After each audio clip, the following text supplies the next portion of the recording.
तीसरा दिन ये 3 दिवसीय कैंप का आज आखिरी दिन है।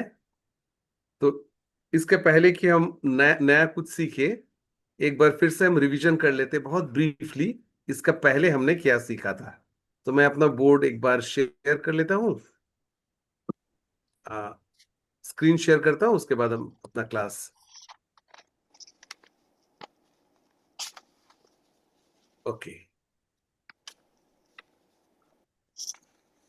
जी, हमने सबसे पहले पहला दिन तो हमने नियम सीखा, बिल्कुल कैसे हर मोहरा चलता है। ठीक है, बोर्ड्स का, स्क्वायर्स का नाम क्या होता है, मोहरे कैसे चलते हैं। दूसरा दिन हमने कुछ स्पेशल रूल्स सीखी, जिसमें से था कैसलिंग, एन पैसेंट और स्टेलमेट। और उसके बाद हमने एक बेसिक चेकमेट भी जाना, कैसे हम चेकमेट कर सकते हैं। तो मैं एक बार फिर से, खास करके मैं समझता हूं कि कुछ बच्चे भी जुड़े हैं, तो मैं रिक्वेस्ट करूंगा कि आप लोग एनोटेट मत कीजिए बोर्ड के ऊपर। ठीक है, मैंने डिसेबल एनोटेशन कर दिया है। तो इसके बाद हमने ये भी सीखा था कि हर चेस का मोहरा का क्या कीमत है। अगर ये पॉन का या पैदल का 1 है, तो बिशप और नाइट इनका 3 है, रुख का 5 है, क्वीन का 9 है, 9। तो यानी कि खेल में हम कभी कभी एक दूसरे का मोहरा से एक्सचेंज भी करते हैं। तब हमें यह ध्यान में रखना है कि हमें फायदा हो रहा है कि नुकसान हो रहा है। तो आज हम सीखेंगे, कल हमने क्वीन से कैसे चेकमेट की जाती है वो हमने सीखा। आज हम और भी कुछ मोहरे से कैसे चेकमेट होते हैं वो सीखेंगे। फिर बिल्कुल बेसिक स्ट्रैटेजी किसे कहते हैं, टैक्टिक्स किसे कहते हैं चेस में। हमने ये हमेशा सुना है, स्ट्रैटेजी, टैक्टिक्स इंग्लिश में बहुत कॉमन वर्ड्स है। और न केवल चेस में, बहुत सारे विषय में ये मुद्दा आता है कि इनका ये स्ट्रैटेजी था, इन्होंने इस तरह से ये किया। तो वो हम जानेंगे कि शतरंज में हम कैसे करके स्ट्रैटेजी और टैक्टिक्स का इस्तेमाल करते हैं, और हम बेहतर सोचने के लिए कैसे इन दो चीज का, मतलब स्ट्रैटेजी और टैक्टिक्स का इस्तेमाल कर सकते हैं। तो ये भी हम जानेंगे। और ये भी जानेंगे कि एक चेस गेम का कितना फेजेस होते हैं। खेल तो बहुत लंबा होता है, तो शुरुआती खेल में हमें क्या करना चाहिए, खेल का बीच में हमें क्या करना चाहिए, खेल का अंत में हमें कैसे खेलना चाहिए, उसका बिल्कुल एक बेसिक आइडिया हम जान लेंगे। मतलब जितना कम समय में जितना ज्यादा हम जान सकते हैं। ये इसलिए कि चेस के बारे में एक अच्छा आइडिया हो जाएगा कि मतलब अच्छे खिलाड़ी खेलते कैसे हैं और क्या सोचते हैं, कैसे सोचते हैं, इसके बारे तो में मैं आइडिया हो जाएगा। तो मैं सभी को सर बोलूँ म्यूट कर दे। सर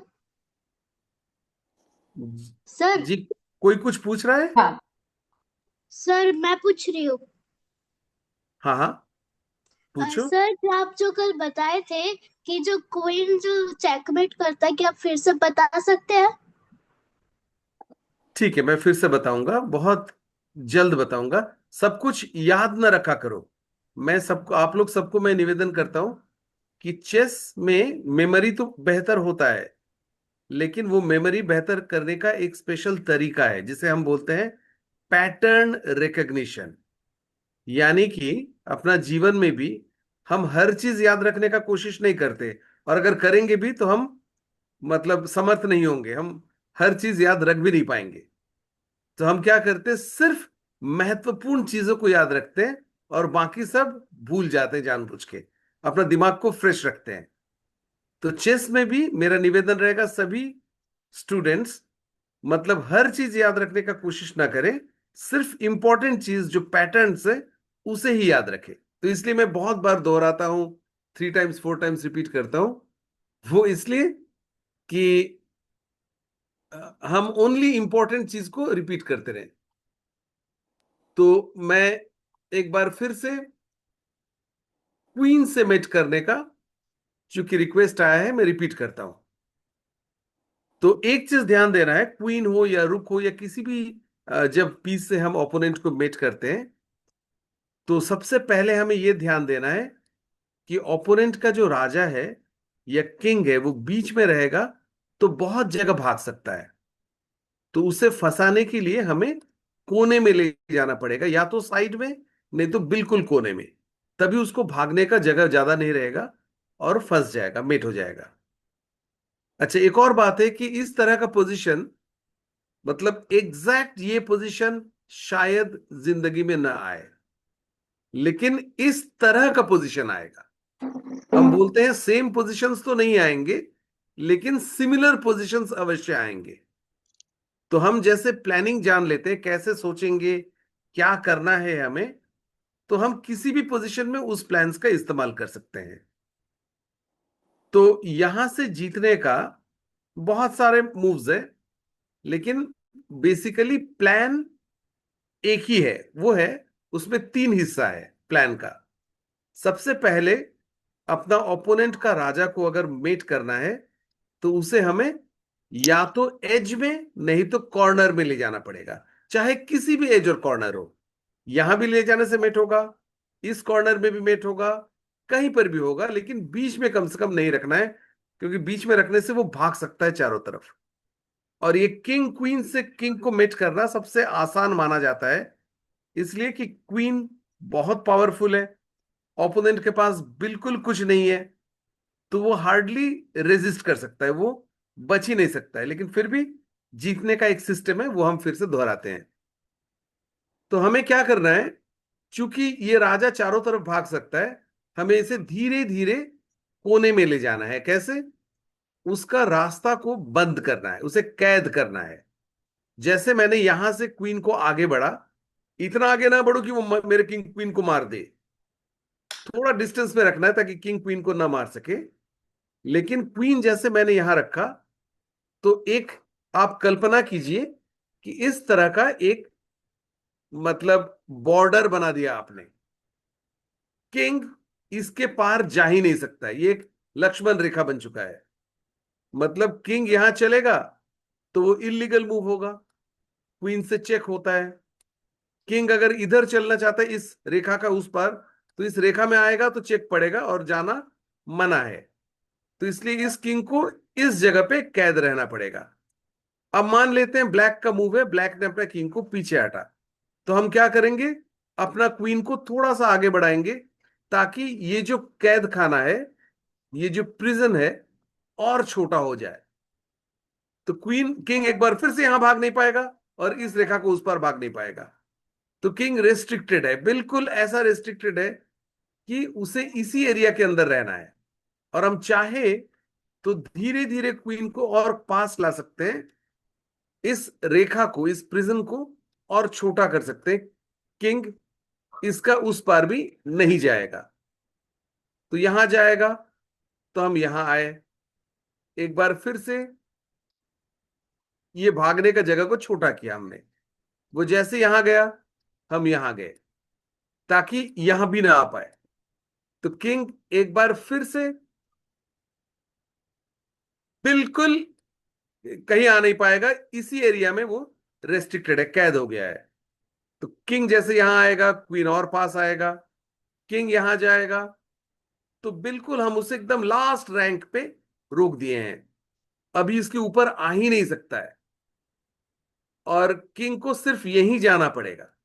अब धीरे धीरे किंग को और कोने की तरफ ले जाएंगे, यही आना पड़ेगा, क्योंकि और कोई जगह जाना मना है, चेक्स में आ जाएगा।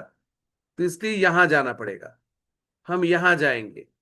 और जैसे ही किंग बिल्कुल कोने में गया, हम बहुत सतर्क रहेंगे कि ज्यादा कुछ कर देंगे तो गड़बड़ा जाएगा, क्योंकि किंग अगर पास आ जाएंगे तो अब उसका चाल बचा ही नहीं रहा। तो वो बोलेगा स्टेलमेट, ड्रॉ। बिना चेक का मेट हो जाना उल्टा ड्रॉ हो जाता है। तो इसलिए हमें चेक के साथ मेट करना है। ठीक है, चेकमेट याद रखिए, फिर से दोहराता हूं। चेकमेट मतलब जीत, और स्टेलमेट मतलब ड्रॉ। तो ऐसी स्थिति में अगर हमारे पास क्वीन है, हम तो जीतने के लिए खेलेंगे, हमारा ओपोनेंट तो ड्रॉ के लिए खेलेगा, वो उसका जान बचे तो वो खुश है। तो इसमें गलती से अगर मैं उसे ड्रॉ कर देता हूं, तो मेरे लिए बहुत बड़ा फेलियर है। तो हम इतना ज्यादा उसे घसीट ना ले कोने में कि उसका चाल ही ना बचे, और बिना चेक का वो मेट हो जाए, ड्रॉ हो जाए। ठीक है, समझ में आई बात? तो इसीलिए कम से कम एक चाल रखेंगे जहां वो जा सकता है लीगली, विदाउट चेक। तो उसके लिए एक घर अलाउड है और बाकी हर जगह जाना मना है। वो फंस गया ये दो घर में। तो जैसे यहां पे रखा हमने, और ब्लैक ने अपना, हाँ यहां पे था, अभी व्हाइट का मूव है, तो हम और ज्यादा उसे स्क्वीज नहीं करेंगे, हम अपना किंग को ले आएंगे। अब वो जैसे वेट करेगा, उसको सिर्फ यही देना है, हम अपना किंग को और आगे बढ़ाएंगे। क्यों? अकेला क्वीन मेट नहीं कर पा रहा है, किंग का सहायता आवश्यक है। तो किंग और सामने, और सामने, और सामने आ गया, बिल्कुल ओपोनेंट का किंग के सामने। वो अभी भी एक घर चल सकता है। उसने जैसे ही यहां चला, अब हम चलेंगे चेक। और थैंक्स टू माय किंग, वो आगे नहीं आ पा रहा है क्योंकि किंग मार देगा, मतलब यहां आना मना है। ये दोनों स्क्वायर को अपना किंग ने कंट्रोल कर लिया, तो वो आगे नहीं बढ़ पा रहा है। क्वीन का यहां चेक में सेमेट है। अदरवाइज हम क्वीन का यहां भी चेक दे सकते हैं, ये भी चेकमेट है, क्योंकि किंग मार नहीं सकता है, मेरा किंग इसे मार देगा। तो किंग मार नहीं सकता है, किंग कहीं भाग भी नहीं सकता है, क्वीन हर जगह कंट्रोल कर रहा है। तो ये चेकमेट है, ये चेकमेट है, ये भी चेकमेट है क्योंकि किंग आगे नहीं बढ़ पा रहा है, और ये रहा चेक। तो ये सब जो चीज यहां देने से चेक है, यहां देने से चेक है, तो हम चेक के साथ मेट कर रहे हैं, स्टेलमेट नहीं कर रहे हैं। अब इसी बात को एक बार फिर से मैं रिपीट करता हूं। देखिए, सबसे पहला क्या स्टेप था?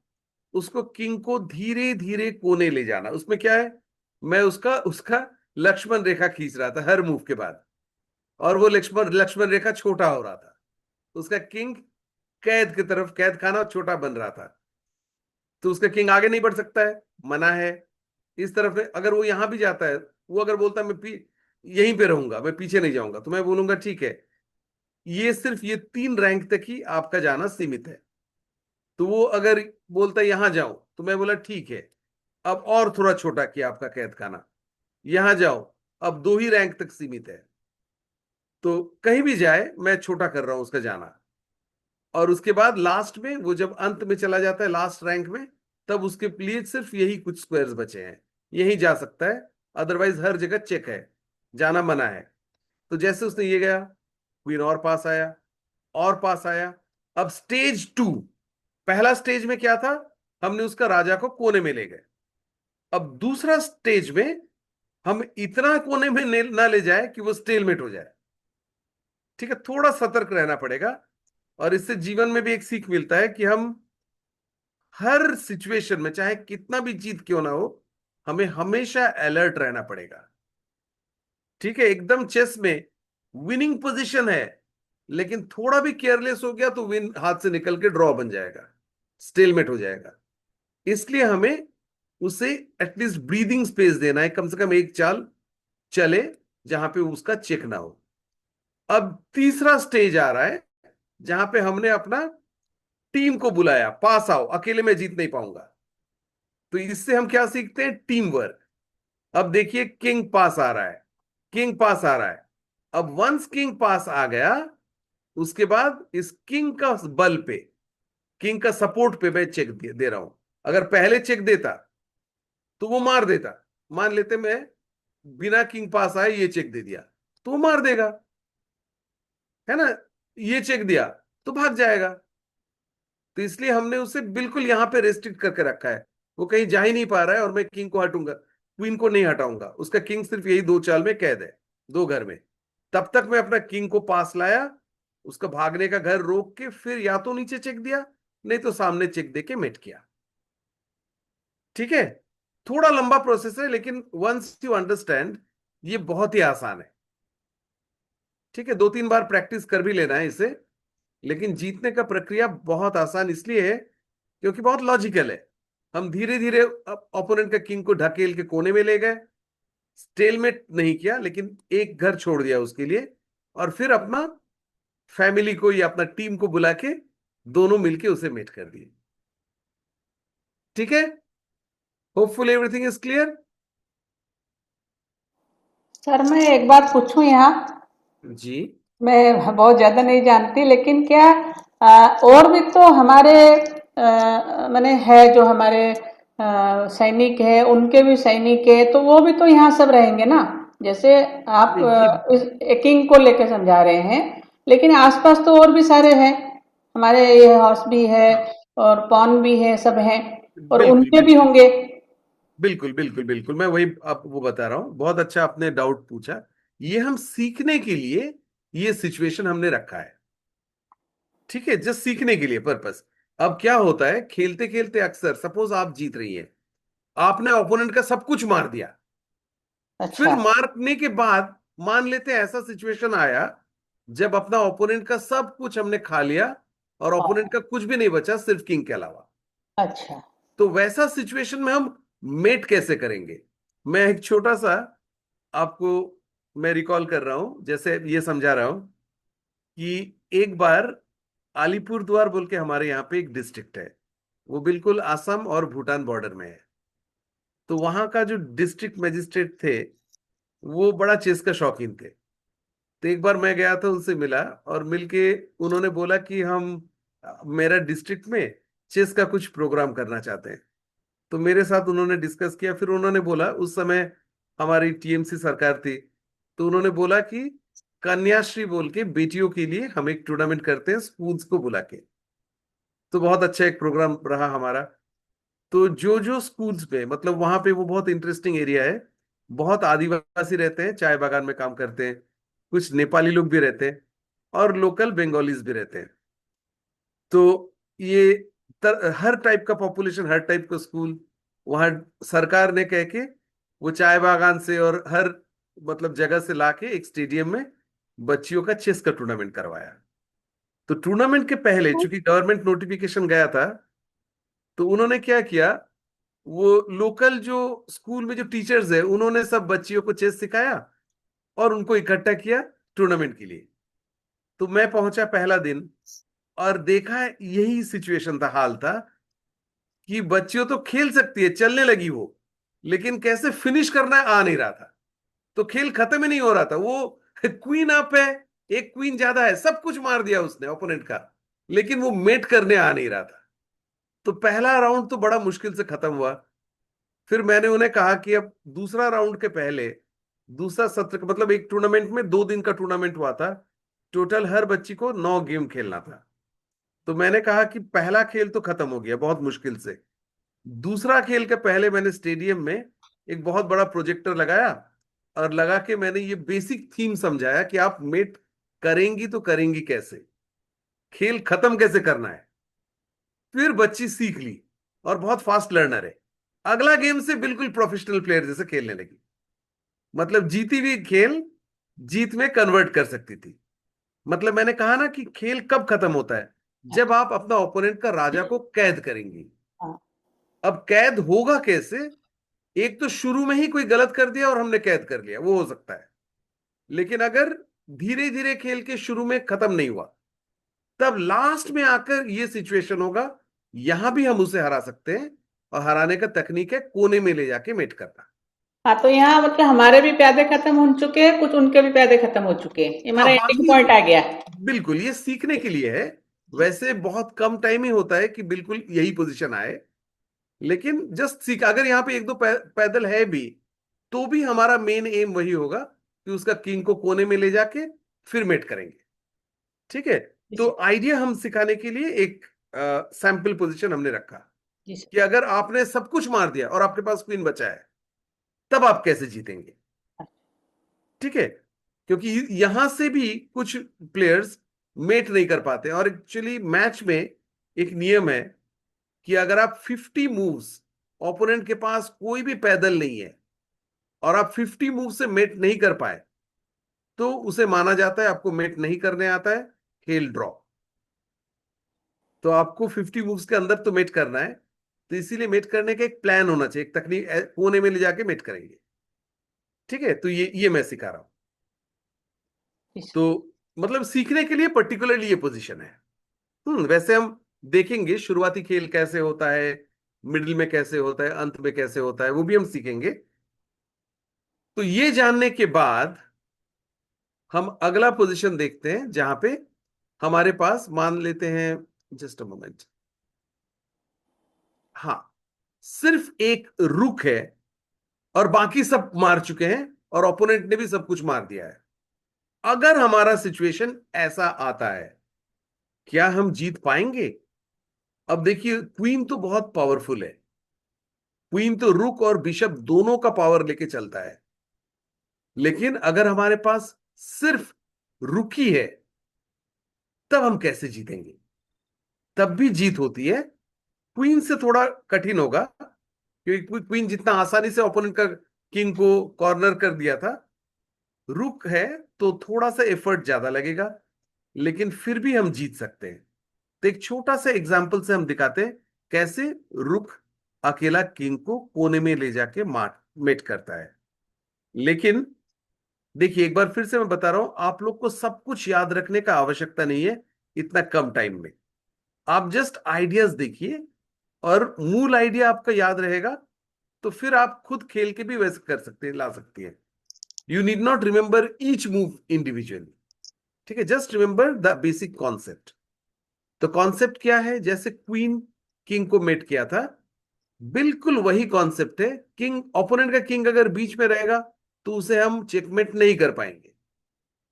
तो ओपोनेंट को किंग को चेकमेट करने के लिए उसे एज में ले जाना पड़ेगा, यानी कि साइड में ले जाना पड़ेगा, किसी भी साइड। तो शुरू में हमें तय करना है कि हम ले जाना कहां चाहते हैं, तो उस तरफ धीरे धीरे हम उसे धक्के मार के ले जाएंगे। तो जैसे पहला मूव, और हमने जैसे देखा कि क्वीन जैसे पावरफुल पीस भी अकेला मेट नहीं कर पाई, किंग का सपोर्ट लगा जीतने के लिए लास्ट में। तो वैसे रुक तो उतना पावरफुल है नहीं क्वीन जैसे, तो रुक को भी किंग का सपोर्ट का आवश्यकता होगा।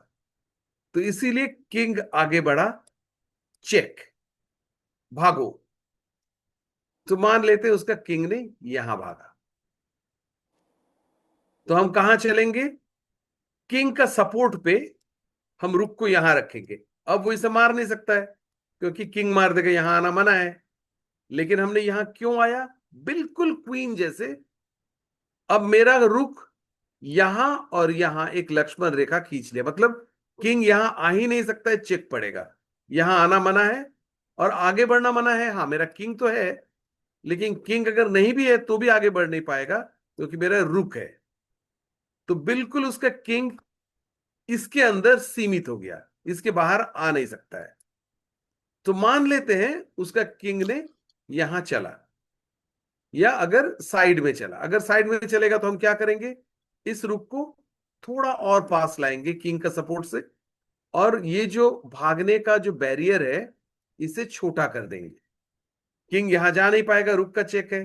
किंग यहां जा नहीं पाएगा, रुक का चेक है। यदि उसका किंग यहां जाता है तो हम क्या करेंगे? एक बार फिर से रुक को पास लाएंगे। वो मार नहीं सकता है क्योंकि मेरा किंग का सपोर्ट है, इसलिए रुक और थोड़ा सा उसका किंग को कॉर्नर कर दिया।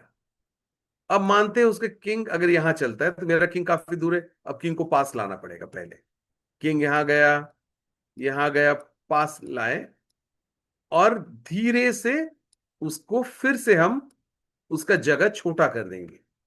पहले किंग को पास लाना पड़ेगा। क्वीन का केस में क्या था? अकेले क्वीन उसका किंग को कोने में ले गया था।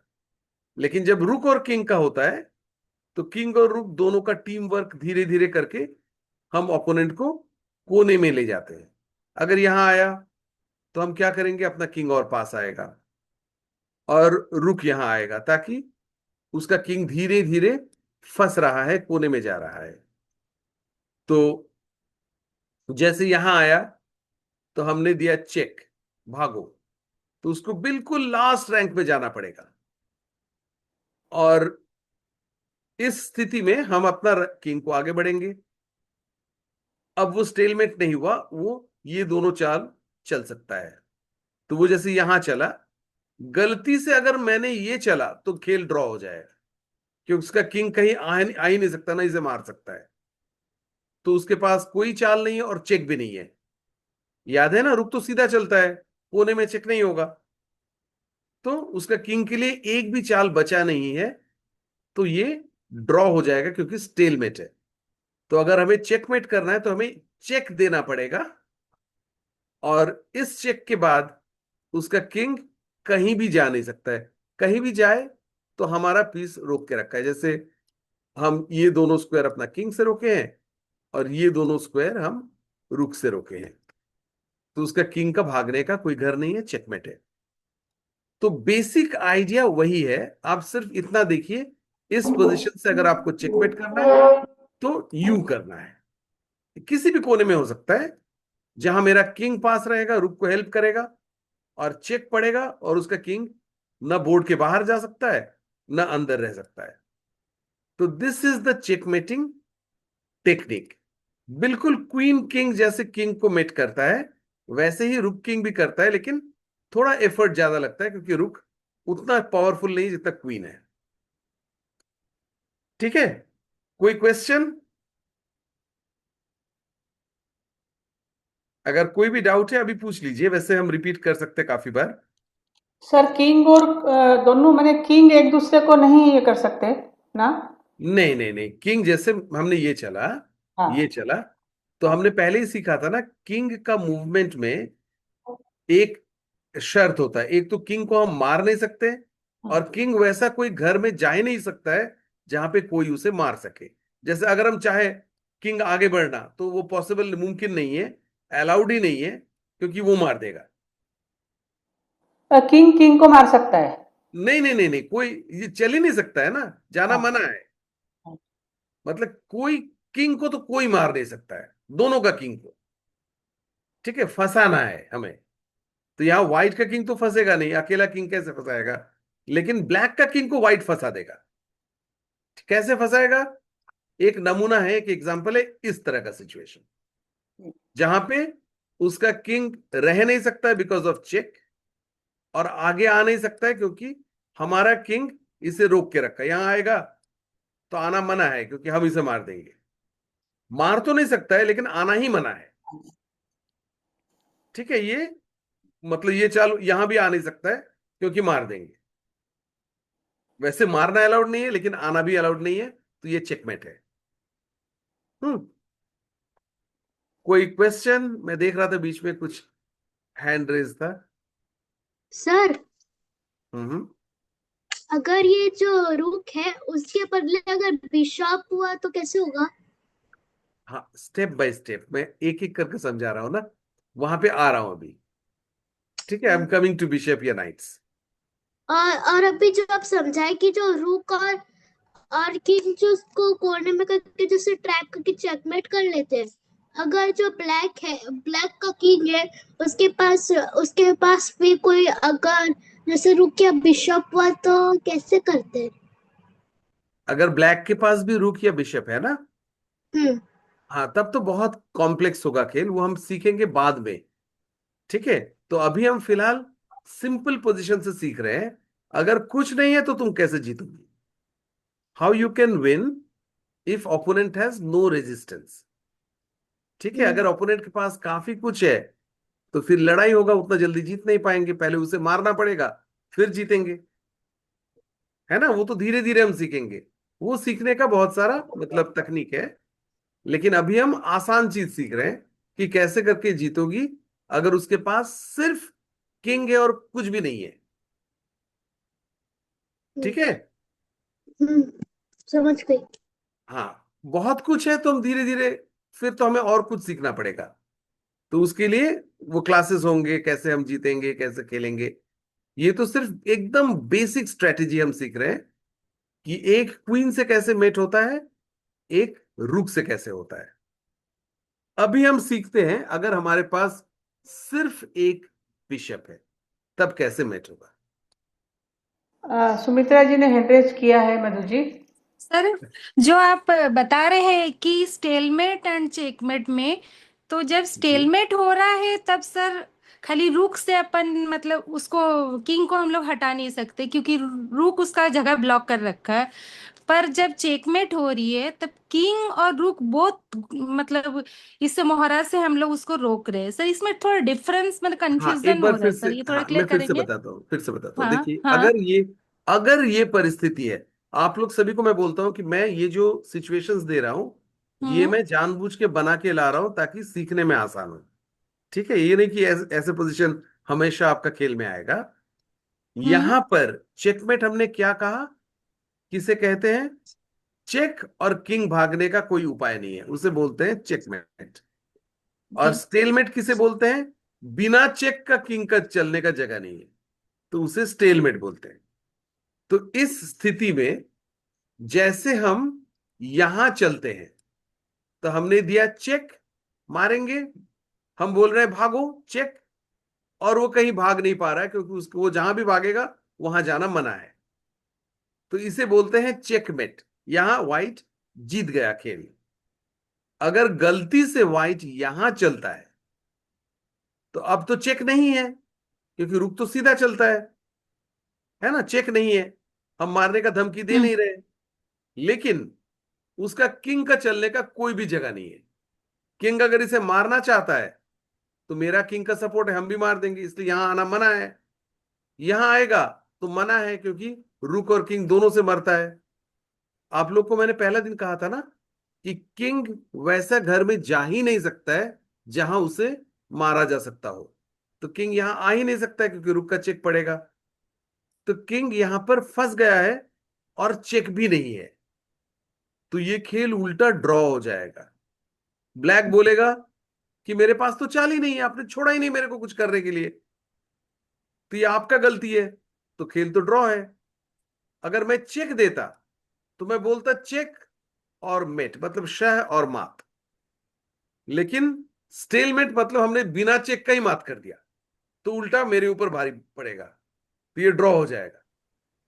तो इसलिए हमें हमेशा सतर्क रहना है कि लास्ट तक, कि कहे कहीं ऐसा ना हो कि ओपोनेंट स्टेलमेट हो जाए। अब यहां पे एक छोटा सवाल आता है, अगर ब्लैक के पास एक कुछ भी दूसरा कुछ हो रहता, मान लेते ब्लैक के पास एक पॉन है, यहां पर ब्लैक के पास पॉन है, और यहां हमने चला ये मूव, तो अब हम बोल सकते ब्लैक स्टेलमेट? जी नहीं, क्योंकि ब्लैक के पास एक चाल बचा है। यहां पे स्टेलमेट नहीं होगा। स्टेलमेट उसे बोलते हैं जहां पर कोई चाल ही बचा नहीं है, ठीक है, और चेक भी नहीं है, ठीक है, तब उल्टा खेल ड्रॉ हो जाता है, जीत नहीं होता है। वैसे ये चेकमेट है और ये स्टेलमेट है, जहां पे उसके पास एक भी चाल बचा नहीं है। पॉन है तो स्टेलमेट नहीं है, और पॉन नहीं है तब स्टेलमेट है। ठीक है, हाँ आई सर, बात समझ समझ गए। में? कोई doubt? Yes sir. No sir. Okay, तो मैं इस बोर्ड को बंद करके मैं अभी सिखाता हूं कि अगर हमारे पास सिर्फ एक बिशप है तब हम कैसे जीते। ओके, जस्ट, अच्छा, वैसे दो बिशप है तो हम आसानी से जीत सकते हैं। ठीक है, दो बिशप्स हैं तो वहां भी जीतने का तरीका, मैं पूरा मूव्स नहीं करूंगा क्योंकि थोड़ा लेंदी होगा और आपको मजा शायद ना आए। लेकिन यहां से आप देखिए, यहां ब्लैक का किंग भागने का बहुत सारे घर है, तो हमें कैसा पोजीशन लाना है? ऐसा पोजीशन लाना है जहां पे दोनों बिशप्स तालमेल, देखिए बिशप्स का, एक बिशप चेक दिया है और दूसरा बिशप ये वाला घर को रोक के रखा है, और मेरा किंग भी ये दोनों घर को रोक के रखा है, ये घर को। तो किंग यहां नहीं जा पाएगा, जाना मना है क्योंकि किंग से मर जाएगा। यहां जाना मना है, इस बिशप से मर जाएगा, और यहां रह भी नहीं सकता है क्योंकि चेक है। तो ये रहा चेकमेट, दोनों बिशप से कैसे कर सकते हैं। ठीक है, मतलब आपको इस तरह का पोजीशन एम करना है, फिर सोच सोच के वो पोजीशन लाना है। तो ये रहा डबल बिशप से कम कैसे हम जीत सकते हैं अगर हमारे पास सिर्फ एक बिशप है। ओके, हमेशा हम जीत नहीं पाएंगे। मान लेते हैं हमारे सर, पास, हाँ, हाँ, अगर हम आप ये बता सकते हो क्या कि हम लोग को उसको वहां तक कैसे ला सकते हैं? कैसे ला सकते हैं? ओके, खेल खेल के लाना पड़ेगा, मैंने जस्ट गेम दिखाया। अगर चाहती हो तो मैं, क्योंकि देखो हर मूव में ब्लैक के पास भी बहुत सारे ऑप्शंस है, ठीक है, तो हम जस्ट एक एग्जाम्पल दिखा रहे हैं कि अगर हम यहां चले, ब्लैक ने यहां चला, हम यहां चले, किंग का सपोर्ट पे बिशप पे मार नहीं पाएगा, लेकिन एट द सेम टाइम उसका किंग अब यहां जा नहीं पाएगा, ना यहां जा पाएगा, क्योंकि हम बिशप से दोनों तरफ कंट्रोल कर रहे हैं। तो उसका किंग कहां चलेगा? पीछे चलेगा। तो धीरे से उसके किंग को पीछे धकेल दिया हमने। अब मैं अपना किंग को सामने लाया, वो बीच में रखा। तो हमने क्या किया, फिर से बिशप यहां रखा, ताकि उसका किंग ये दोनों साइड चल नहीं पाएगा मेरा बिशप के चलते। यहां चलेगा तो बिशप का चेक है, यहां भी चेक है, तो इसलिए उसका किंग को पीछे जाना पड़ेगा। तो धीरे धीरे हम उसको धक्का देके पीछे ले जा रहे हैं। अब हम क्या करेंगे, दूसरा बिशप को भी सामने लाएंगे, ताकि यहां भी न जा पाए। इस बिशप का चेक है, तो यहां जाना भी मना है, सामने आना भी मना है, तो वो यहां चला। अब हम अपना किंग यहां जाएंगे ताकि यहां ना आ पाए। तो ऐसे धीरे धीरे धीरे धीरे हम कोने में ले जा रहे हैं। लेकिन मैं चूंकि यहाँ पे आप लोग मतलब ऑलमोस्ट सभी नया चेस सीखे हैं, तो बहुत ज्यादा प्रेशर नहीं देना चाहता हूं। सिर्फ इतना बोलना चाहता हूं कि मेट करने के लिए इतना ध्यान रखिए, उसके किंग को कोने में ले जाना पड़ेगा, चाहे कुछ भी हो। वो यहां दे तो यहां चलेंगे ताकि ऊपर ना आ पाए। तो धीरे धीरे हम दोनों बिशप से उसका सब कुछ घर कवर करते रहेंगे और पीछे धकेलते रहेंगे। तो इस स्थिति में हम यहां गए ताकि यहां भी ना जा पाए बिशप के चलते। तो वो लास्ट में जाने के लिए फोर्स्ड है, जाना ही पड़ेगा। और यहां चले गए, अब यहां भी नहीं जा सकता है क्योंकि बिशप है, आगे भी नहीं आ सकता है, मेरा किंग है, तो उसे साइड में जाना पड़ेगा। और फिर हमने ये चला, तो किंग यहां भी नहीं आ पाएगा, अब धीरे धीरे उसे कोने में आना पड़ रहा है। तो हम पीछे आएंगे और किंग को लेके बिल्कुल तैयार करेंगे कि कोने में मेट करना है। तो किंग को हम यहां से यहां ले आए। अब वो जैसे यहां चला, हमने ये चला, अब किंग यहां आ नहीं पाएगा, किंग को यहां आना है। फिर हमने ये चला, किंग यहां आ नहीं पाएगा। सिर्फ दो ही घर है किंग के लिए, ये दोनों कोने वाले घर है, तो वो वहां पे रिस्ट्रिक्ट हो गया।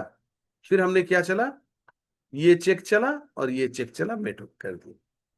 तो ये बहुत लंबा है, मैं चाहूंगा नहीं कि आप लोग सब कुछ याद रखें। सिर्फ इतना याद रखिए कि यहां हम जीत सकते हैं, लेकिन जीतने के लिए कोने में ले जाना पड़ेगा। एक मिनट सर, आप सभी से अनुरोध है कि हमारा क्वेश्चन सेशन लास्ट में रहेगा। अभी आप लोग सर क्या बोल रहे हैं, क्या समझा रहे हैं, उसको थोड़ा ध्यान दे के सुनिए, समझिए। उसके बाद लास्ट में हम क्वेश्चन सेशन रखेंगे, क्वेश्चन आंसर सेशन। तो हाँ, इसलिए प्लीज पहले सर क्या सिखा रहे हैं वो आप ध्यान से सब सुनिए। बिल्कुल बिल्कुल। ओके। हाँ, अदरवाइज बहुत स्लो हो जाएगा, फिर हम कुछ सीख भी नहीं पाएंगे। हाँ, क्या होता है कि आप जब लास्ट तक देखो सुनोगे, आप सब सर का बात समझोगे, तब तक हो सके आपको लोग बहुत कुछ समझ में आ जाए। तो नहीं तो भी फिर लास्ट में हम क्वेश्चन सेशन रखेंगे, ठीक है। कोई भी अनम्यूट ना करें बीच में। हाँ, कोई अनम्यूट ना करिए। एक बार सबको म्यूट ओके, कर दीजिए, मधु सबको म्यूट कर दीजिए, सर आप भी अनम्यूट कर लीजिएगा, एक बार सबको म्यूट कर दीजिए। अनम्यूट कर लीजिए सर। ओके। तो अब हम जानेंगे कि एक बिशप से क्या हम मात कर सकते हैं।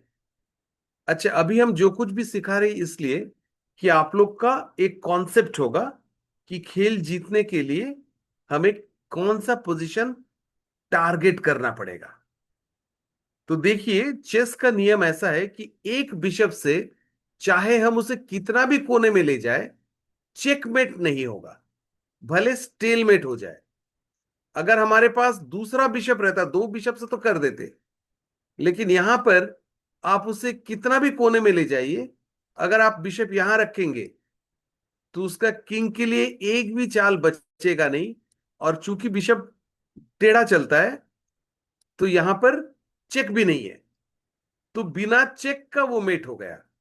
इसे मार भी नहीं सकता है क्योंकि किंग है, सामने आ भी नहीं सकता है क्योंकि किंग है, और साइड में जा नहीं सकता है क्योंकि बिशप्स दोनों स्क्वायर रोके हुए हैं। तो ये क्या हुआ, स्टेलमेट यानी ड्रॉ। तो अकेला बिशप कितना भी कोने में ले जाए, मेट नहीं कर सकता है। मेट करने के लिए हमें क्या चाहिए, या तो क्वीन, नहीं तो रुक, नहीं तो दो बिशप्स, नहीं तो दो नाइट। अकेला बिशप या अकेला नाइट, हालांकि 3 पॉइंट है, उनका मतलब पावरफुल है, मेट नहीं कर सकता है। इतना हमें सिर्फ ध्यान रखना है। अब हम एक इंटरेस्टिंग पोजीशन हम जानेंगे, वो है कि क्या अकेले पॉन जीत सकता है। पॉन का तो महत्व और कम है बिशप और नाइट से। हमने देखा क्वीन बहुत पावरफुल है, उसका वैल्यू 9 है, उसका कीमत, वो तो आसानी से जीत जाता है। रुक भी जीत जाता है, 5 कीमत है। लेकिन अकेला बिशप या अकेला नाइट कोने में तो ले जा सकता है, लेकिन चेकमेट नहीं कर सकता है, स्टेलमेट हो जाता है। लेकिन अकेला पॉन, पॉन तो ऐसा होता है कि उसका एक ही वैल्यू बहुत कम है। तो क्या पॉन जीत सकता है? इंटरेस्टिंगली, अकेला पॉन अक्सर जीतता है, कभी कभी ड्रॉ भी होता है। तो जीतता कब है और कैसे है? क्योंकि अकेला पॉन तो मेट नहीं कर पाएगा, फिर जीतेगा कैसे?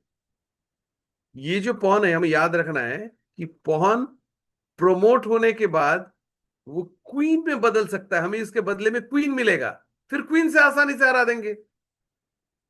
तो इसीलिए अकेला पॉन अगर क्वीन बनता है या रुक बनता है लास्ट में, तब तो व्हाइट जीत जाएगा, पॉन वाला जीत जाएगा। अगर नहीं बनता है तो ड्रॉ होगा। तो कैसे ड्रॉ होगा, मतलब कब बनता है कब नहीं बनता है, उसका बहुत सारे थियोरी है। मैं सब कुछ नहीं सिखाऊंगा क्योंकि आप कंफ्यूज हो जाएंगे आप लोग। इ- इतना सिर्फ ध्यान दीजिए कि यहां से अगर ब्लैक को बचना है। सर आपकी आवाज नहीं आ रही है। मेरी आवाज नहीं आ रही? आप लोग बाकी सुन पा रहे हैं आप लोग? नहीं सर, हम सबको आ रही है बेटा, आपका देखो कुछ नेट प्रॉब्लम होगा। सर की आवाज बहुत अच्छी क्लियर आ रही है, आपका नेट चेक ओके। करो। ओके। ओके सर, आप कंटिन्यू। हाँ, आपका यहां आवाज से, बहुत अच्छी आ रही है जी। जी, यहां से व्हाइट कोशिश करेगा कि किंग इस पॉन को सपोर्ट में रखे, क्योंकि अदरवाइज वो तो मार देगा। और धीरे धीरे पॉन को आगे बढ़ते बढ़ते हम क्वीन बना ले। और ब्लैक चाहेगा कि इसे हम रोक के रखें ताकि वो आगे बढ़ ना पाए। और फाइनली इस स्थिति में ब्लैक चाहेगा कि ब्लैक का मूवमेंट हो। तो ये ब्लैक के ऊपर चेक नहीं है, क्योंकि पॉन चेक तभी दे सकता है जब मारने का धमकी दे। वो डायगनली मारता है, सीधा तो मारता नहीं है, चेक नहीं है। तो इस परिस्थिति में अगर ब्लैक का मूव हो तो ब्लैक न इसे मार पाएगा, क्योंकि किंग का सपोर्ट है, किंग मार देगा। तो यहां आना मना है, यहां भी मना है, यहां भी मना है। और साइड में दोनों साइड पॉन्स कंट्रोल कर रहे हैं। तो अगर ब्लैक का मूव है तो ब्लैक स्टेलमेट हो गया। ठीक है, ब्लैक यहां पर ड्रॉ कर लेता है अगर ब्लैक का चाल है। और अगर व्हाइट का चाल है तो व्हाइट क्या करेगा, अपना किंग को धीरे से साइड में हट जाएगा। सपोर्ट अभी भी बना हुआ है, वो मार नहीं सकता है, लेकिन उसे चलने का एक घर मिल जाएगा। क्योंकि पहले क्या था, ये किंग रोक के रखा था, कहीं भी आ नहीं सकता है। अगर हम साइड में हिल गए तो ब्लैक भी स्टेलमेट नहीं होगा, वो यहां आ सकता है। तब व्हाइट ये किंग को आगे बढ़ेगा और बोलेगा कि अगला मूव में मैं किंग के बल पे क्वीन बनाऊंगा। वो मार नहीं पाएगा क्योंकि मेरा किंग इससे सपोर्ट करेगा। तो अब इस किंग को बेचारे को यहां आना पड़ेगा। व्हाइट इस पॉन को प्रमोट करेगा और क्वीन बन जाएगा। इसके बाद व्हाइट आसानी से क्वीन किंग से इसको हरा देगा। तो इसीलिए कभी कभी ड्रॉ भी होता है, जैसे स्टेलमेट हो गया, और कभी कभी व्हाइट जीत भी सकता है अगर हम पॉन को प्रमोट करके क्वीन बना लिए। तो इसीलिए हमने जो जाना वो है कि अकेले क्वीन से आसानी से जीत सकते हैं, अकेले रुक से भी जीत सकते हैं, लेकिन अकेले बिशप और नाइट से जीत नहीं सकते हैं। लेकिन अगर अकेला पॉन है तो अक्सर हम जीतते भी हैं, कभी कभी ड्रॉ भी होता है। ठीक है, तो एकदम एंड के लिए कभी कभी पॉन ज्यादा खतरनाक होता है बिशप या नाइट से। ठीक है, ये बेसिक कॉन्सेप्ट है कि आप चाह क्या रहे हैं। आप चाह रहे हैं कि लास्ट में ओपोनेंट के पास कुछ भी ना बचे, सबको हम मार दे, मार के हमारे पास क्वीन या कुछ रहे और उसके बाद आसानी से उसे चेकमेट कर सके। ठीक है, ये है हमारा आखिरी खेल का मकसद, मतलब एंड गेम का मेन एम। तो अब हम जानेंगे कि खेल का फेजेस क्या है। तो अभी तक हमने क्या सीखा कि अगर ओपोनेंट के पास कुछ भी नहीं है तब हम कैसे जीतेंगे और कब हम जीत नहीं सकते हैं, कैसे स्टेलमेट होता है, कैसे स्टेलमेट से को अवॉइड करके हमें जीतना है।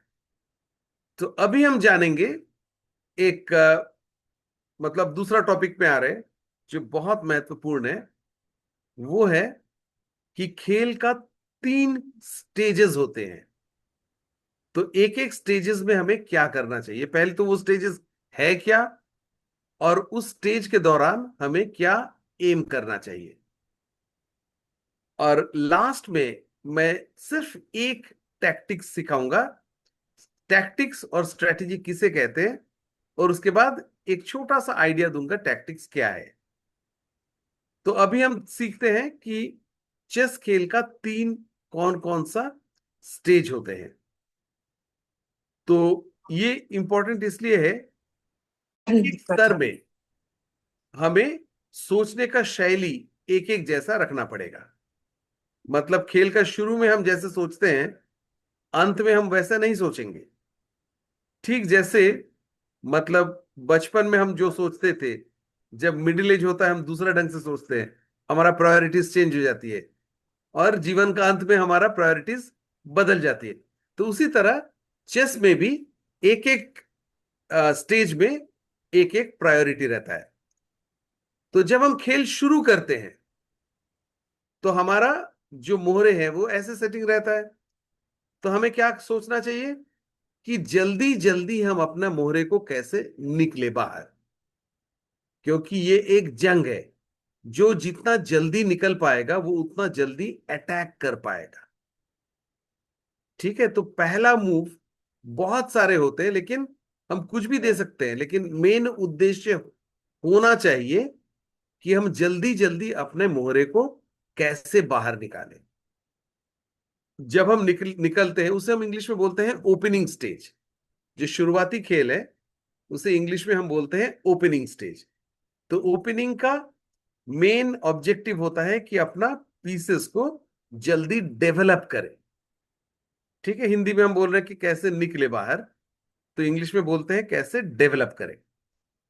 अब यूजुअली प्लेयर्स लोग इस तरह का मूव खेलते हैं, E4। मतलब E4 है ये स्क्वायर, और अगर हम नाम नहीं लिखे तो क्या होता है, पॉन E4 में चला, इसलिए हमने ओनली E4 लिखा। उसके बाद अगर ब्लैक कुछ ऐसे ही कुछ मूव खेलता है, एरा गैरा कुछ मूव खेलता है, तो व्हाइट क्या खेलेगा, D4। मतलब ये सब क्यों करेंगे अब बताने वाला हूं, लेकिन हमारा उद्देश्य है कि ये दोनों बिशप्स का डायगोनल खुल जाए ताकि हम बाहर निकाल पाए। उसके बाद हम क्या करेंगे, नाइट्स को भी बाहर निकलेंगे। ये नाइट यहां रहेगा, ये नाइट यहां रहेगा, बिशप बीच में रहेगा, सो दैट ये बिशप यहां पे अटैक कर सके। तो वैसे हम अपने जल्दी जल्दी सब कुछ बाहर निकलेंगे, और इवन कैसलिंग भी कर लेंगे ताकि अपना रुक भी जल्दी बाहर निकल सके। तो हमारा मेन टारगेट है कि टीम वर्क करके सब मिलजुल के हम ओपोनेंट को अटैक करेंगे। वो दूसरा स्तर में, मतलब पहला स्तर ओपनिंग, पहला स्टेज। जब मिडिल गेम आता है तब हम अटैक करते हैं, कहां करते हैं वो बता रहे हैं। तो ओपनिंग में पहले हम मोहरे निकलते हैं। एक और बात क्या है कि मोहरे तो सब निकलते हैं, लेकिन जो अच्छा प्लेयर्स है वो मोहरे को ऐसे निकलते हैं कि वो खुश रहे। मतलब जो अच्छे प्लेयर्स है ना, वो अपना चेस पीसेस से बातें करता है। ठीक है, वो पूछ रहा है घोड़ा को तुम कहां जाना चाहते हो, तो घोड़ा खुद ही बोल देता है मैं बीच में जाऊंगा ताकि चारों तरफ अटैक कर सके। तो इसीलिए मतलब वो अच्छे खिलाड़ी का सोच का तकनीक ऐसे होता है कि उनके लिए ये सब जिंदा सैनिक है। ठीक है, हमारे लिए खिलौना है, लेकिन अच्छे प्लेयर के लिए ये मतलब जिंदा सैनिक है, सबसे पूछ पूछ के वो चलते हैं। तो सभी पीसेस को खुश रखने का प्रयास करते हैं। अधिकतर पीसेस और करीब सभी पीसेस बीच में रहता है ना चेस बोर्ड का, तो ज्यादा अच्छा खेलते हैं। मसलन हम थोड़ा इमेजिन करते हैं, अब अगर हमारा नाइट कोने में है तो यहां से कितना घर चल सकता है? एक, मतलब एक दो ढाई एल जैसे यहां चल सकते हैं, और एक दो ढाई एल जैसे, अब तो फिलहाल बंद है ये घर, लेकिन चल सकते हैं मैक्सिमम दो घर। अगर यही घोड़ा बीच में है तो आप लोग चेक कर सकते हैं, हम लोग 8 स्क्वायर जा सकते हैं चारों तरफ। तो कोई भी मोहरा जब कोना में रहता है तो खेलता कम है, और कोई भी मोहरा जब बीच में रहता है तब चारों तरफ खेल सकता है और बहुत एक्टिव रहता है। तो इसीलिए जब हम निकलते हैं तब टारगेट करते हैं कि अपना मोहरे को हम बीच में लाए और ओपोनेंट मोहरे को हम रोके, ना आने दे। तो कैसे रोक सकते हैं? बीच में हम अगर पॉन्स रखते हैं ना, तो ओपोनेंट का कोई भी मोहरा बीच में आ नहीं पाएगा, क्योंकि पॉन से मार देंगे। ठीक है? तो कोई भी मोहरा अगर वो आएगा, जैसे मान लेते हैं मैंने ये खेला, ओपोनेंट ने ये खेला, मैंने अपना नाइट को F3 स्क्वायर से निकला, और वो अगर चाहे कि बिशप को यहां रखेंगे, रख नहीं सकता है। क्यों? पॉन से मार देंगे। तो उसका कोई भी मोहरा बीच में आ इसलिए नहीं पा रहा है कि हमने पॉन से ये चारों घर को हम लोग सब ये करके रखे कि आएगा तो मारेंगे, कहीं भी आएगा तो या तो इस पॉन से मार देंगे, नहीं तो इस पॉन से मार देंगे। अब वो बोलेगा कि मैं इसको सपोर्ट करके फिर आऊंगा, तो मैं बोलूंगा कि उसका भी कोई प्रॉब्लम इसलिए नहीं है कि वो जैसे यहां चलेगा तो हम पॉन से बिशप को मार देंगे, और वो यदि पॉन से पॉन को मारता भी है तो भी मेरे को फायदा हुआ, क्योंकि हमने बिशप मारा, 3 टाइम्स पावरफुल देन पॉन। तो इसीलिए हम क्या करते हैं, ओपनिंग में जल्दी जल्दी अपना गोटी को तो निकालते ही हैं, अपने मोहरे को, लेकिन उसके साथ साथ ये भी देखते हैं कि ओपोनेंट के मोहरे बीच में ना आ पाए। तो हम पॉन से पूरा सेंटर में पॉन रखते हैं कि ओपोनेंट जैसे ही आएगा तो हम पॉन से मार देंगे। ठीक है? तो इस तरह से हम ओपनिंग खेलते हैं, शुरुआती खेल, कि जल्दी जल्दी अपना मोहरे निकलते हैं, और ऐसे निकलते हैं कि मोहरे खुद खुश रहे और ओपोनेंट के मोहरे को ना आने दे। ये है ओपनिंग फेज का हमारा प्लान। अब इसमें बहुत सारे चाले हैं, और इसको लेके बहुत रिसर्च हुई है, हजारों किताबें लिखी जा चुकी है, कौन सा मूव बेस्ट है। हजारों प्लान से वाइट खेल सकता है, लेकिन चाहे कुछ भी प्लान से खेले, मेन टारगेट यही होना चाहिए, चाहे हम यहां से शुरुआत करें इस मूव से, चाहे इस मूव से शुरुआत करें, कुछ खिलाड़ी पहले घोड़ा को चलते हैं वैसे शुरुआत करते हैं, सभी सही है, लेकिन एम होना चाहिए कि हम जल्दी से जल्दी अपना सब पीसेस को निकालें। तो ये है ओपनिंग का खेल। ठीक है? ओपनिंग में हमारा मेन उद्देश्य है कि जल्दी से जल्दी हम सब पीसेस को या सब मोहरे को बाहर निकल के मिडिल गेम का तैयारी करें। अब मिडिल गेम मतलब दूसरा फेज ऑफ गेम। ठीक है? जब तक अपना मोहरे नहीं निकलते तब तक ओपनिंग बोलते हैं हम। मिडिल गेम कब शुरू होता है? जब हमारा सब मोहरे निकल चुके हैं। जैसे मान लेते हैं कि अगर हमने ये चला, ओपोनेंट ने भी ये चला, मार तो नहीं सकते क्योंकि मारता को ऐसा है, तो हमने इस घोड़े को निकाला, उसने भी अपना इस घोड़े को निकाला, हमने अपना बिशप को निकाला, उसने भी अपना बिशप को निकाला, हमने यहां कैसल किया, अपना रुक को भी बाहर निकाल लिया खेलने के लिए, तो उसने दूसरा घोड़े को निकाला। तो वो जल्दी जल्दी अपना सब कुछ बाहर निकाल रहा है, और अब इसको मारने का धमकी भी दे रहा है कि इसको मार देंगे। तो हमने पॉन से यहां ऐसे रखा कि मारेगा तो हम भी मार देंगे। अब वो कैसल किया। अब धीरे धीरे क्या हो रहा है, हम मिडिल गेम की तरफ बढ़ रहे हैं कि हमारा अधिकतर जो मोहरे है वो ओरिजिनल घर से बाहर निकल चुका है। तो मिडिल गेम में कैसे खेलते हैं, वो बड़ा कॉम्प्लेक्स होता है, जो हम धीरे धीरे सीखेंगे। यूजुअली हम, मतलब अगर एक शब्द में कहा जाए और कोई अगर जनरल नॉलेज क्वेश्चन पूछे कि चेस का मिडिल गेम में क्या करना चाहिए, तो हमारा उत्तर रहेगा कि जहां भी ओपोनेंट कमजोर है वहां पर हम अटैक करेंगे। अब अटैक किसे बोलते हैं, वहां पे आक्रमण करेंगे। तो आक्रमण किसे बोलते हैं वो हम थोड़ी देर बाद सीखेंगे, ठीक है। लेकिन इन जनरल मतलब कोई नियम नहीं है कि मिडिल गेम में यही करना है या ओपनिंग में यही करना है। एक लक्ष्य है कि ओपनिंग में हम अपना सब मोहरे बाहर निकालेंगे, मिडिल गेम में जहां भी हमारा ओपोनेंट कमजोर है वहां पर हम मिलजुल के अटैक करेंगे। और एंड गेम में जो अटैक करके अभी हमने जो देखा, जब बहुत मोहरे कम हो जाते हैं उसे हम बोलते हैं एंड गेम। अभी हमने देखा क्वीन किंग है, ओपोनेंट के पास सिर्फ किंग है, तो उसे हम कहेंगे एंड गेम। वैसे आएगा कैसे? मिडिल गेम में जब खेलेंगे या ओपनिंग में खेलेंगे, हमेशा हम अपना ओपोनेंट का मोहरे को मारते रहेंगे, वो भी मेरा मारते रहेगा। मारते मारते धीरे धीरे हमारे जो मोहरे हैं वो कम होते रहेंगे। तो जब कम हो जाता है बहुत, उस समय हम बोलते हैं ये एंड गेम हो रहा है। तो एंड गेम में अगर हमारे पास बेहतर परिस्थिति है तो हम उसे जीत में कन्वर्ट करेंगे, अपना पॉन्स को लेके क्वीन बनाएंगे, हमारे पास बहुत ज्यादा मटेरियल हो जाएगा, फिर हम उसको ओपोनेंट को मेट कर देंगे।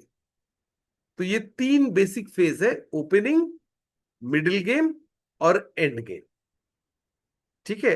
अब ये तो मैं जस्ट इंट्रोडक्शन दे रहा हूं ताकि फ्यूचर में अगर आप खुद भी सीखना चाहे या खेलना चाहे तो आपको समझ में आएगा कि आप कर क्या रहे हैं। अब हम सीखेंगे कि स्ट्रैटेजी किसे कहते हैं और टैक्टिक्स किसे कहते हैं। स्ट्रैटेजी और टैक्टिक्स के बारे में हम थोड़ा जानकारी लेंगे। ये दोनों वर्ड्स बहुत कॉमन है, और खास करके मतलब किसी भी खेल में स्ट्रैटेजी, खेल क्या लाइफ में भी हमेशा स्ट्रैटेजी और टैक्टिक्स का जिक्र होता है।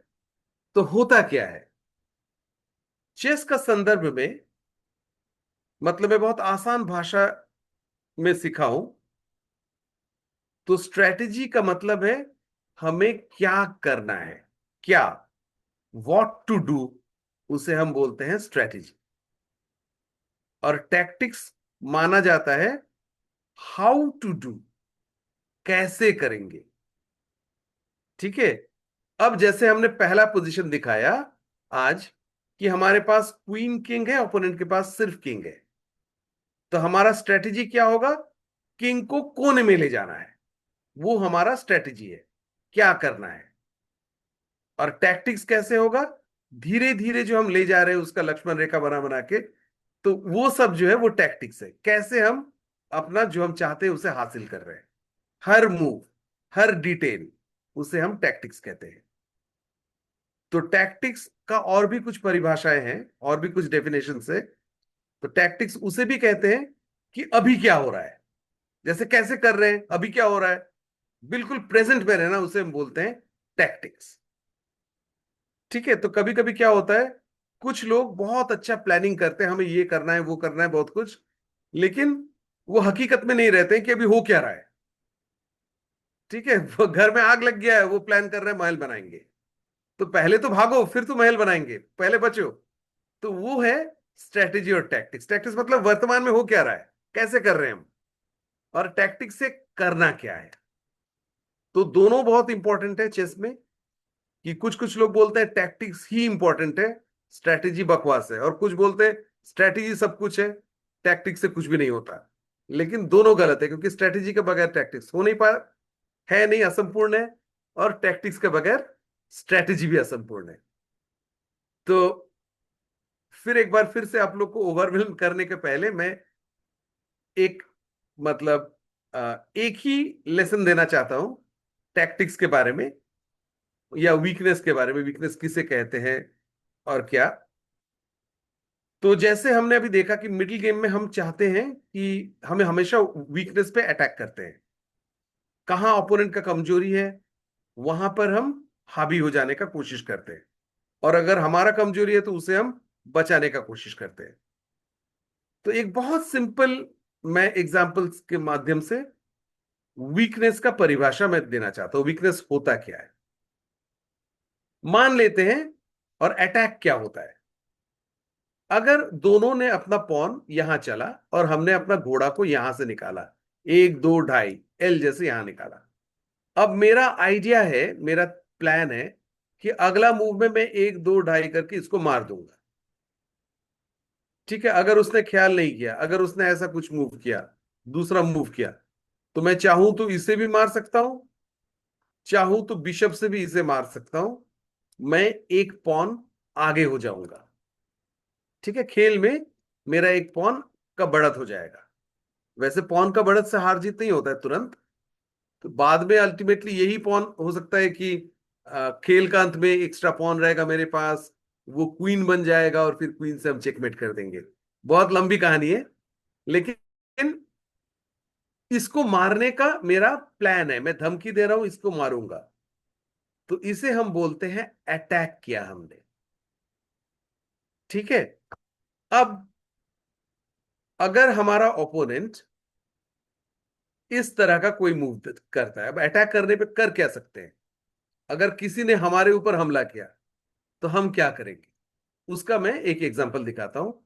इस मूव के बाद सपोज मेरा ओपोनेंट ब्लैक ने ये चला और उसका आइडिया है इसको मारेगा, तो इस स्थिति में व्हाइट कर क्या सकता है? एक है कि इसे भाग जाओ, तो जैसे ही और एडवांस करेंगे तो अब मार नहीं पाएगा। वो तो कोने मारता नहीं है ना, वो तो मारता है एल जैसे मारता है। तो उल्टा मैं उसे मारूंगा, धमकी दे रहा हूं, और वो मेरे को मार नहीं पाएगा। अब वो क्या करेगा, वो भी भाग जाएगा। वो एल जैसे चाहे यहां या कहीं भी भाग गया, तो किसी ने किसी को मार नहीं पाया। लेकिन पहला उपाय है कि हम भाग जाए। दूसरा उपाय है हम इसका सपोर्ट करें। सपोर्ट मतलब हम ऐसा कुछ मूव करें कि वो मारने से मैं भी मार दूंगा, और अल्टीमेटली मेरे को फायदा होगा क्योंकि मैंने उसका 3 पॉइंट को मारा है और उसने मेरा एक को मारा है।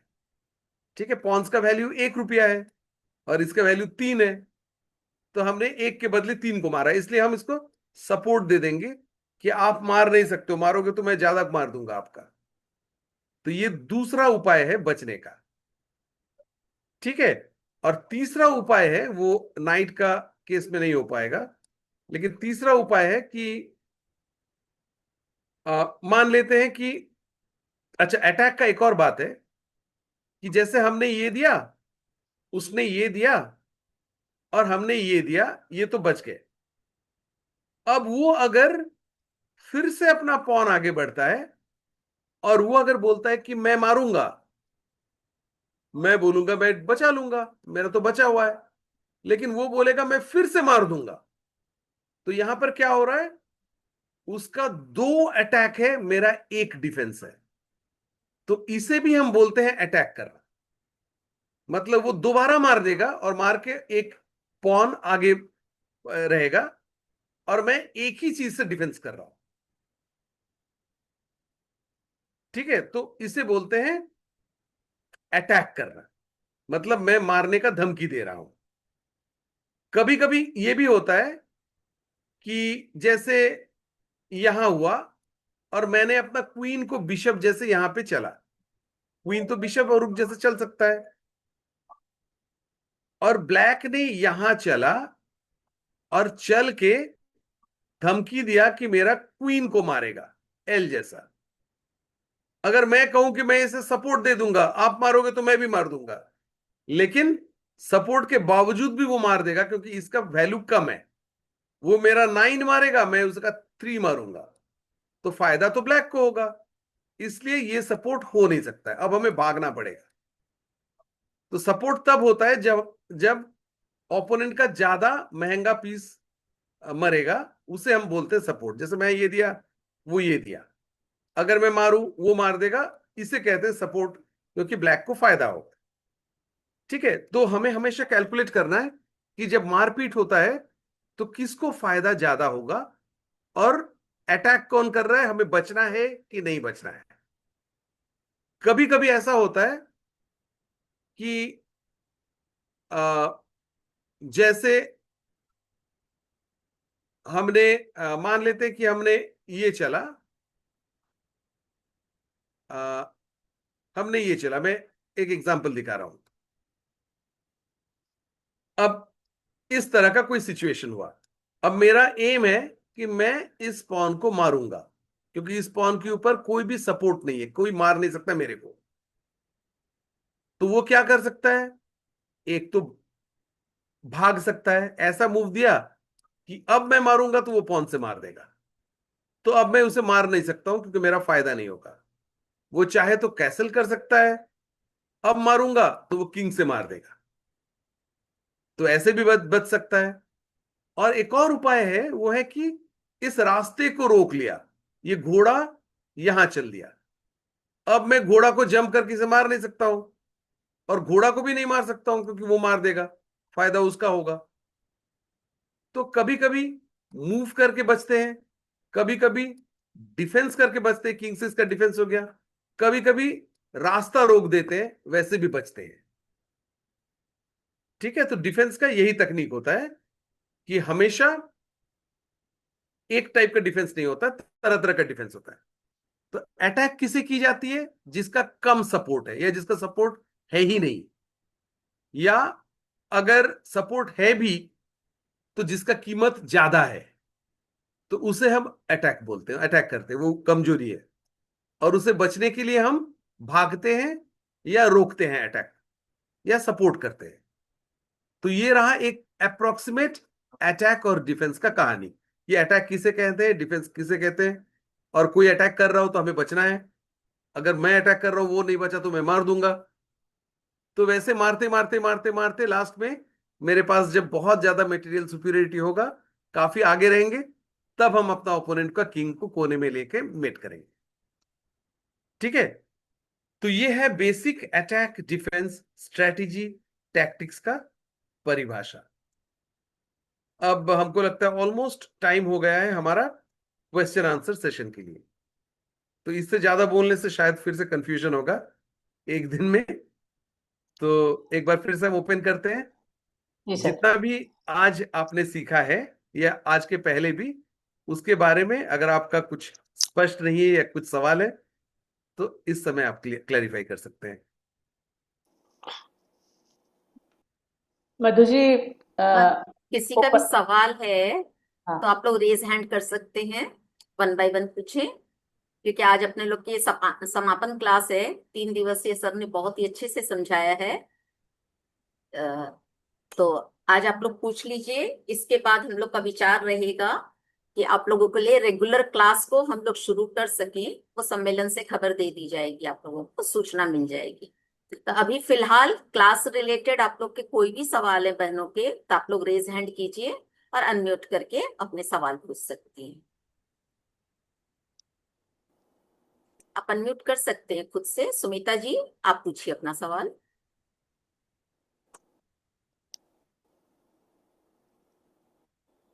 सुमिता जी, आप रेज हैंड किए हैं, अनम्यूट कीजिए, नहीं तो दूसरी बहन सर को। हम लोग सॉरी, मैं बोल हाँ, सकती हूँ? जी जी। सर मेरा दो सवाल है। एक तो सर, व्हाइट और ब्लैक डिसाइड कैसे होगा कि कौन कौन सा गोटी लेवे, कौन मोहरा किसके पास जावे? हाँ देखिए, एक तो है, आप लोग अगर घर में खेलती हैं तो आप लोग खुद ही डिसाइड कर सकती है।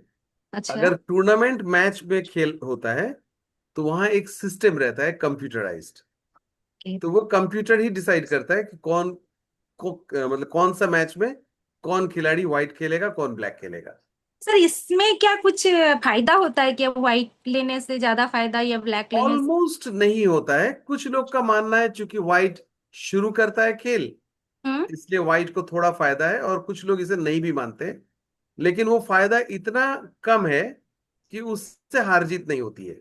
सर मेरा दूसरा सवाल है कि सर कोई टाइम बॉन्डिंग है क्या दो चालों के बीच में, या कितना बिल, देर भी अपन सोच सकते हैं? बिल्कुल बिल्कुल, बहुत अच्छा सवाल है आपका। कि कोई भी मैच जब होता है टूर्नामेंट में या कहीं पर, या आप हम्म। अगर इंटरनेट में भी खेलेंगी जो क्लब्स है, वहां हम्म। पे चेस विदाउट क्लॉक्स होता ही नहीं है। ओके। मतलब एक टाइमर रहता है। अच्छा। वो डिपेंड करता है टाइमर को आप किस प्रोग्राम में रखते हैं आप लोग। तो वो प्री डिसाइडेड होता है। जैसे अगर हम लोग आपस में खेल रहे हैं तो हमने हम्म। तय किया कि अभी का खेल हम लोग आधा आधा घंटा का खेलेंगे। आपको टोटल आधा घंटा टाइम मिलेगा, मेरे को टोटल आधा घंटा का मिलेगा। तो टाइमर को वैसे ही सेट कर देंगे हम लोग, और खेल का शुरू से हमारा काउंटडाउन चालू होगा। जब आप सोचेंगी तो दो टाइमर कैसे होता है चेस का, कि एक ही बॉक्स में दो क्लॉक्स रहते हैं, अच्छा। तो दो दो घड़ियां रहती है एक साथ। तो एक एट अ टाइम एक घड़ी चलती है और एक घड़ी बंद रहती है। तो हम्म। कौन सा घड़ी चलेगी? जो खिलाड़ी सोचेगा उसका घड़ी चलेगी, और अच्छा। जैसे वो सोच के चल देगा तो ओपोनेंट का टाइम काउंटडाउन स्टार्ट हो जाएगा। तब उसका घड़ी बंद होकर ओपोनेंट का घड़ी चलने लगेगा। और घड़ी चलेगी मतलब काउंटडाउन होता है कि मेरे पास 30 मिनट था, अभी 25 मिनट है, 24 मिनट है, मेरा टाइम कम रहा है सोचने का। तो हमें अच्छा। जल्दी खेलना है क्योंकि हमारा सोचने का टाइम कम है। अच्छा। अगर हम कहीं बहुत बेहतर मेरा सिचुएशन है खेल में, लेकिन हम्म। अगर समय खत्म हो जाता है तो हम हार जाएंगे, क्योंकि हमने ज्यादा ओवर स्टेप कर लिया थिंकिंग टाइम। तो इसीलिए थिंकिंग टाइम बहुत इंपॉर्टेंट है। मतलब जब हम टूर्नामेंट खेलेंगे या आप लोग बाद में खेलेंगी, हम्म। तो वो प्रैक्टिस जो है हमेशा क्लॉक के साथ होना चाहिए। लेकिन चूंकि आपने अभी नया सीखा है, तो हम्म। अभी आप लोग का खेल में फ्लुएंसी तो पहले आए, उसके बाद हम हाँ। लोग क्लॉक देखेंगे। तो अभी कम से कम आप लोग रूल्स से थोड़ा सा एक्वेंटेड हो जाए, तो उसके बाद ही हम लोग क्लॉक्स की बात करेंगे कि टाइमर्स कैसे यूज करेंगे, वगैरह वगैरह। Thank you sir for your information. जी संगीता जी आप पूछिए। सर जो बहनें हम लोग यहाँ सीखे हैं तो वो हम लोग ऑनलाइन प्रैक्टिस कर सकते हैं क्या? जी जी जी, आप लोग ऑनलाइन भी कर सकती है प्रैक्टिस। जैसे मैंने कल कहा कि chess.com और ली चेस, ये दो chess.com। प्लेटफॉर्म्स है ओके। जहां पे आप लोग खुद भी आपस में कनेक्ट होके खेल सकती है। ठीक है, वहां पर क्लॉक सिस्टम भी रहता है, तो आप लोग, चूंकि आप लोग को उतना जल्दी खेलने का भी हैबिट नहीं है, तो आप लोग ज्यादा टाइम रख लीजिए, आधा आधा या एक एक घंटा सोचने का, तो फ्रीली आप लोग खेल सकती है। तो ओके ऑनलाइन सर, आप लोग थैंक खेल यू। सकती है, और ऑफलाइन अगर आपके पास कोई प्लेइंग पार्टनर है तो और भी अच्छा है, प्रैक्टिस पार्टनर है तो। Thank you sir. थोड़ा सर सा अकेले राजा के कितने मूव होते हैं? जी जी, फिर से। राजा अकेला कितने मूव तक नहीं मर सकता है? 15 या 16? 50 चाल। वो अगर 50? राजा ओके ओके। अकेला है, सिर्फ अकेले राजा से नहीं होगा। उसमें ऐसा है कि हमारे पास भी, मतलब 50 चाल अगर किसी ने पॉन का मूवमेंट नहीं किया, या किसी ने मारपीट नहीं की, एक्सचेंजेस नहीं हुआ, तब खेल ड्रॉ हो जाएगा, अगर 50 चाल से वो कंटिन्यू रहा। Okay okay. ठीक है, तो हमें मात करना ही पड़ेगा विद इन 50 मूव्स। अगर हमें एक बिल्कुल जीती हुई पोजीशन मिल गई, तो हमें 50 चाल में ही मात करना पड़ेगा। रेखा जी जुड़ चुकी है ठीक है हमारे साथ। जी। रेखा जी वीडियो ऑन करेंगे? हाँ वीडियो ऑन। वो होस्ट कर दे रही हूँ। हाँ रेखा जी अनम्यूट कर सकती हैं आप। सर हमारी नेशनल प्रेसिडेंट रेखा जी राठी हमारे साथ जुड़ चुकी हैं। जी स्वागत है दीदी। रेखा दीदी, आपका स्वागत है आज के सेशन में। धन्यवाद, दिल से धन्यवाद आपका। जी दीदी। चंदा जी कंटिन्यू करें।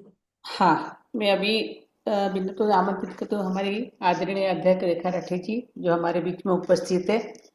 वे अपने प्रेरणादायी शब्दों से एवं आशीर्वचनों से अपना उद्बोधन दे, आगे का कार्यक्रम संभाले। जय श्री कृष्ण, जय महेश, जय मारवाड़। 3 दिन के इस सुंदर कार्यक्रम की जितनी भी तारीफ की जाए कम है। हकीकत में बुद्धि का सही उपयोग सिर्फ बुद्धि बल इस खेल से ही हो सकता है, और सर ने वाकई में बहुत अच्छे से सिखाया। मेरा जैसा जैसा जम पड़ा, मैंने भी थोड़ी थोड़ी कोशिश की थी, और मेरे दोहिते ने भी कोशिश की थी। बड़ा अच्छा लगा, बहुत बहुत अच्छे से सिखाया। इस तरह के क्लासेस होते रहे तो हमारी बुद्धि को चालना जरूर मिलेगी। इसलिए सर, आपका जितना भी हम लोग आभार करें वो धन्य, यानी हकीकत में कम है।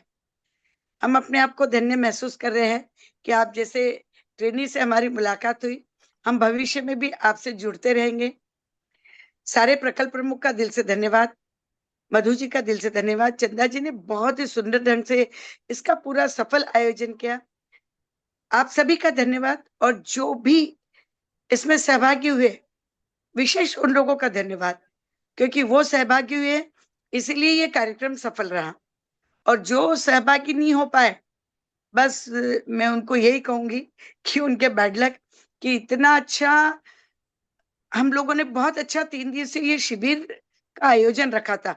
मकसद यही था कि सभी के दिमाग में जो ज्ञान की भागीरथी बहती है, प्रवाहित होती है, उसे और भी चालना मिले।